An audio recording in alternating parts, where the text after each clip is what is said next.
ចឹងឯងគឺមានតែធ្វើស្រែមិនដែលស្គាល់ទេទីក្រុងដ៏ស្គមស្កាយកំឡោះជនបទគ្មានគេប៉ែដីធ្វើតែស្រែលើដីស្បែកខ្មៅត្រូវថ្ងៃរាប់ហើយស្ដាប់ពាក្យប្រដៅគោរពម៉ែឪទោះបីខ្លួនក្រត្រដោខំធ្វើស្រែហាត់លៀងហាត់ដៅខោជាប់តែស្រងាយហូបតែក្តាមខ្យងអមស្រែមិនដែលបានហូបនៅភាសាពេលចង់ស្ដាប់ភ្លេងឮតែសំឡេងចា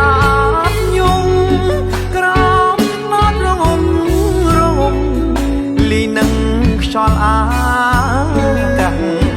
ធ្លាប់មើលយីគេនឹងលខោនបាសាំងកំឡោះក្រមុំមនុស្សចាស់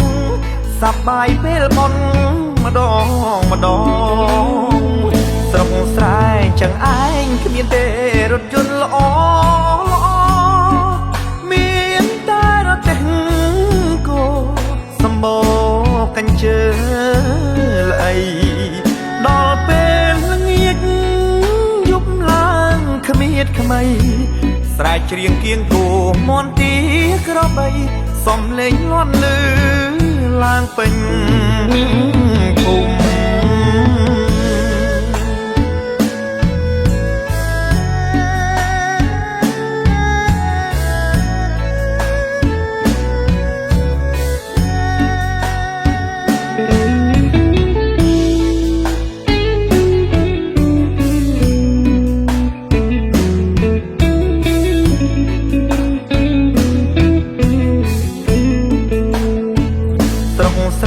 ចឹងឯងគ្មានទេរថយន្តល្អ